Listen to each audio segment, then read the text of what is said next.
రేణుకాస్వామి హత్య కన్నడ సినీ పరిశ్రమను కుదిపేస్తోంది. ఇన్నాళ్లు సూపర్ స్టార్ గా ప్రేక్షకుల ప్రేమను అందుకున్న హీరో దర్శన్ ప్రియురాలి కోసం రాక్షసుడిలా మారాడని విమర్శిస్తున్నారు ఆయన అభిమానులు.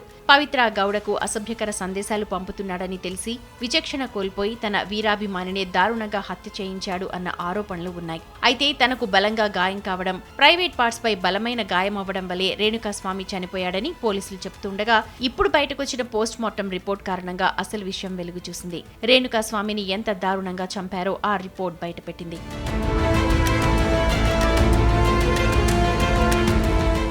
పోస్ట్మార్టం నివేదిక ప్రకారం రేణుకాస్వామి తల, పొట్ట, ఛాతీ ఇతర భాగాలపై అనేక బలమైన గాయాలున్నాయని రిపోర్టులో వెల్లడైంది. అలాగే అతడి తలను బలంగా వాహనానికి కొట్టారని, అదే అతని మరణానికి కారణమైందని పోలీసులు తెలిపారు. షాక్ కి గురికావడం, తీవ్ర రక్తస్రావం కారణంగా అతను మృతి చెందినట్లు నివేదికలో తేలింది. అలాగే అతని కాళ్లు, చేతులు, వీపు, ఛాతీలో రక్తస్రావమైందని, గాయాలు బలంగా తగలడంతో రక్తం గడ్డకట్టడంతో అతను ప్రాణాలు విడిచాడని తేలింది.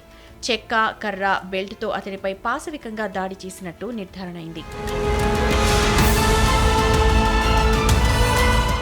అంతేకాదు పోస్టుమార్టం నివేదిక ప్రకారం కుక్కలు అతని ముఖాన్ని, మృతదేహాన్ని, కొన్ని భాగాలను తినేశాయని రిపోర్టు వెల్లడించింది. బాధితుడిని హింసించేందుకు ఉపయోగించిన చెక్క దుంగలు, లెదర్ బెల్ట్, తాడు సహా పలు వస్తువులను పోలీసులు స్వాధీనం చేసుకున్నారు.